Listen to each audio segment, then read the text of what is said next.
Hello friends, welcome to Gomathi's Kitchen. நம்ம இன்னைக்கு பார்க்க போற ரெசிபி பாத்தீங்க அப்படினா நல்ல ஒரு 30 நிமிஷத்துக்குள்ள செய்யற மாதிரியான ஒரு லஞ்ச் கோம்போ எப்படி செய்யலாம்ங்கறத பாத்தறலாம். இப்போ நம்ம இன்னைக்கு செய்ய போற ரெசிபின்னு பாத்தீங்கன்னா சாதத்துக்கு கோவக்காய் கூட்டு செய்ய போறேன். கத்திரிக்காய் முருங்கைக்காய் கார குழம்பு, மாயிஞ்சி ஊறுகாய், புளிச்சக்கீரை கடayal, அப்பளம். இதுதான் இன்னைக்கு எங்களோட லஞ்ச்.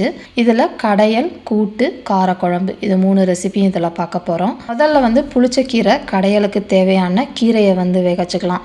இதுக்கு பாத்தீங்கன்னா புளிச்சக்கீரை 2 கைப்பிடி அளவுக்கு இருக்கு.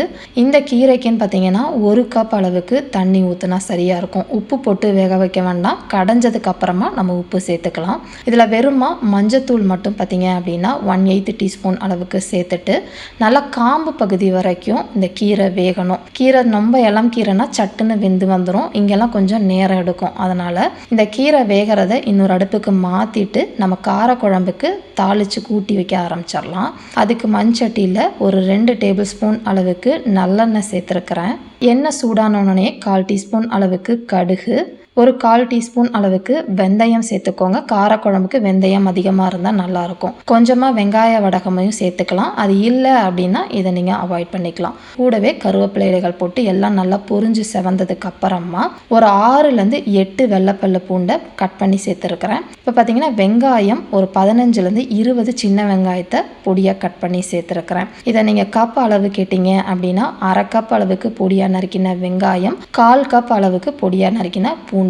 அடுத்து வந்து 2 தக்காளியை கட் பண்ணி எடுத்து வச்சிருக்கிறேன். அந்த காம்பு பகுதியை எடுத்துட்டு நல்லா இந்த மாதிரி மசிச்சு விட்டுக்கோங்க. தக்காளி அப்படியே போட்டு வதக்கிறத விட மசிச்சுட்டு சேர்த்தனோன்னா நல்லா இருக்கும். இப்போ வெங்காயமும் பூண்டும் நல்லா வதங்கினதுக்கு அப்புறமா கத்திரிக்காயும் முருங்கைக்காயும் இதில் சேர்த்துட்டு கொஞ்ச நேரம் இந்த எண்ணெயில் வதங்குச்சு அப்படின்னா அந்த ஃப்ளேவர் உங்களுக்கு காரக்குழம்புக்கு டேஸ்ட்டாக இருக்கும்.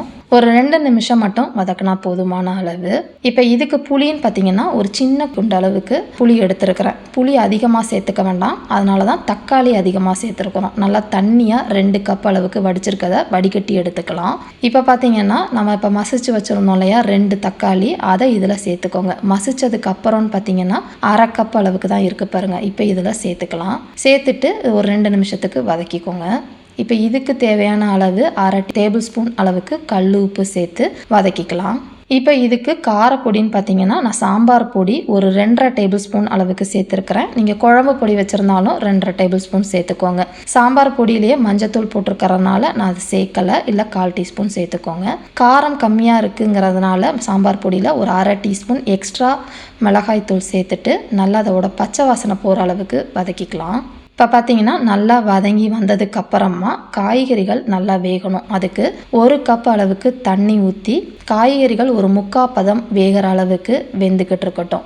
இது வேகிற டயத்துக்குள்ளான்னு பார்த்தீங்கன்னா நம்ம கூட்டுக்கு குழம்புக்கு தேவையானதெல்லாம் அரைக்க ஆரம்பிச்சிடலாம். இப்போ குழம்புக்குன்னு பார்த்தீங்கன்னா 3 சின்ன வெங்காயம், 1/3 கப் அளவுக்கு துருவின தேங்காய் சேர்த்துட்டு கூடவே பார்த்தீங்க அப்படின்னா ஒரு 1/4 டீஸ்பூன் அளவுக்கு சீரகம் எல்லாம் போட்டு தண்ணி ஊற்றி இந்த அளவுக்கு நைஸாக அரைச்சி எடுத்துகிட்டு வந்தாச்சு. கூட்டுக்குன்னு பார்த்தீங்கன்னா 1/3 கப் அளவுக்கு துருவின தேங்காய், கூடவே 1/8 டீஸ்பூன் சீரகம் போட்டு அதையும் தண்ணி ஊற்றி நல்லா நைஸாக இந்த அளவுக்கு அரைச்சாச்சு. இப்போ பார்த்தீங்கன்னா குழம்பு கூட்டுக்கு தேவையான தேங்காய் விழுது ரெடி ஆகிடுச்சு. இது ரெடி ஆகிறதுக்குள்ளே பார்த்தீங்க அப்படின்னா கீரை வேக வச்சுருந்தோம் இல்லையா, அது நல்லா வெந்து வந்துருச்சு பாருங்கள்.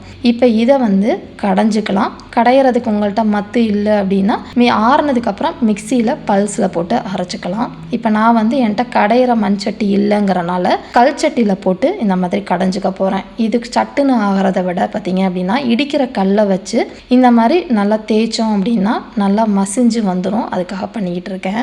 இப்போ பார்த்தீங்கன்னா நம்ம எல்லாம் ரெடி ஆகிறதுக்குள்ளே குழம்புல காய் வெந்ததுக்கு அப்புறமா புளி தண்ணி 2 கப் அளவுக்கு வடித்து வச்சதை சேர்த்துருக்குறேன். சேர்த்துட்டு இப்போ புளியோட பச்சை வாசனை போகணும். அதனால் ஒரு 2-3 நிமிஷத்துக்கு நல்லா கொதிக்க விட்டுருங்க. நல்லா கொதித்து வந்ததுக்கு அப்புறமா நம்ம அரைச்சி வச்ச தேங்காய் விழுதை இதில் சேர்த்துட்டு இப்பையும் நல்லா ஒரு 2 கொதி வர அளவுக்கு வச்சுட்டு நம்ம அடுப்பு ஆஃப் பண்ணிடலாம். கொஞ்சம் கருவேப்பிலை இலைகள் போட்டு கொதிக்க விட்டுருங்க. இப்போ குழம்பு பாருங்கள், இந்த திக்கனிங்கில் உங்களுக்கு இருக்கணும். இப்படி தான் காரக்குழம்பு இருந்துச்சுன்னா டேஸ்ட்டாக இருக்கும். இப்போ இதை வந்து அடுப்பை ஆஃப் பண்ணிடலாம். ஆஃப் பண்ணிவிட்டு புளிச்சக்கீரை தாளிச்சுக்கலாம். அதுக்கு நல்லெண்ணெய் 1 டீஸ்பூன் அளவுக்கு சேர்த்துருக்கிறேன். இதில் 1/4 டீஸ்பூன் அளவுக்கு கடுகு, கொஞ்சமாக ஒரு 10 வெந்தயம் சேர்த்துக்கோங்க. கூடவே பார்த்தீங்கன்னா 1/4 டீஸ்பூன் அளவுக்கு உடச்ச உளுத்தம்பருப்பு சேர்த்துட்டு எல்லாம் நல்லா பொரிஞ்சு செவந்ததுக்கு அப்புறமா காரத்துக்கு ஏற்ற மாதிரி வரமிளகா, நான் 3 வரமிளகாவை கிள்ளி போட்டு நல்லா செவக்க விட்டுருங்க. செவந்ததுக்கு அப்புறமா இப்போ வந்து ஒரு 15 சின்ன வெங்காயம் பொடியாக கட் பண்ணி சேர்த்துருக்கிறேன். சின்ன வெங்காயம் டேஸ்ட்டு சூப்பராக இருக்கும் அதுக்கு. அப்படி இல்லைன்னா பெரிய வெங்காயம், அதாவது 1/2 கப்பில் பாதி அளவுக்கு சேர்த்துக்கோங்க. இப்போ டீஸ்பூன் அளவுக்கு கல் உப்பு சேர்த்து நல்லா வதக்கிக்கலாம். இப்போ நம்ம மசிச்சு வச்ச கீரையும் இதில் சேர்த்துக்கலாம். வேக வச்ச தண்ணியை வடித்து வச்சுருந்தேன், அதையும் இதில் சேர்த்துட்டு இந்த தாளிச்ச சாமானோட கீரை வந்து நல்லா வெந்து சுண்டி வரணும். அது வந்து ஒரு 4லேருந்து 5 நிமிஷம் உங்களுக்கு எடுக்கும். மிதமான தீயிலே வேக வைங்க. இந்த அளவுக்கு நல்லா சுண்டி வந்துருச்சுன்னா நம்ம புளிச்ச கீரை கடையல் தயாராகிடுச்சு. இதை எடுத்து வச்சுட்டு நம்ம கூட்டு ரெடி பண்ணிக்கலாம். கூட்டு செய்ய ஒரு சட்டியில் 1 டீஸ்பூன் எண்ணெய் சேர்த்துருக்கிறேன். 1/4 கப் அளவுக்கு பொடியாக நறுக்கின வெங்காயம், கொஞ்சம் கருவேப்பிலை இலைகள் சேர்த்துட்டு வெங்காயம் கண்ணாடி பதம் வர அளவுக்கு வதக்கிட்டு இப்போ வந்து பார்த்தீங்கன்னா ஒரு 1/4 கப் அளவுக்கு பொடியாக கட் பண்ண தக்காளி, அதாவது கொஞ்சமாக வெங்காயத்தில் பாதி அளவு தக்காளி சேர்த்தா போதும். இந்த அளவுக்கு வதங்கி வந்ததுக்கு அப்புறமா ஒரு 1/4 கிலோ அளவுக்கு கோவக்காய் சேர்த்துருக்கிறேன். இந்த கோவக்காய் கட் பண்ணதுன்னு பார்த்தீங்க அப்படின்னா 2 கப் அளவுக்கு உங்களுக்கு இருக்கும். இப்போ இதில் சேர்த்துட்டு இந்த வெங்காயத்தை அப்படியே சேர்த்து ஒரு 2 நிமிஷம் வதக்கிக்கோங்க. இதுக்கு வந்து ஒரு 1/2 டீஸ்பூன் அளவுக்கு கல் உப்பு சேர்த்துருக்கிறேன். போட்டு ஒரு 2 நிமிஷம் வதங்கினதுக்கப்புறம் இந்த அளவுக்கு இருக்கும். இப்போ இதை வந்து நம்ம தண்ணி ஊற்றி வேக வைக்க போகிறோம். நான் ஒரு 1/2 கப் அளவுக்கு தண்ணி ஊற்றி சட்டிலே வேக வச்சுக்க போகிறேன். ஏன்னா பிஞ்சு கோவக்காய் இருக்கனால சட்டிலே உங்களுக்கு சட்டுன்னு வெந்துடும். சப்போஸ் உங்களுக்கு முத்தலாம் இருந்துச்சுன்னா குக்கரில் 1 விசில் வச்சுருங்க, உங்களுக்கு சரியாக இருக்கும்.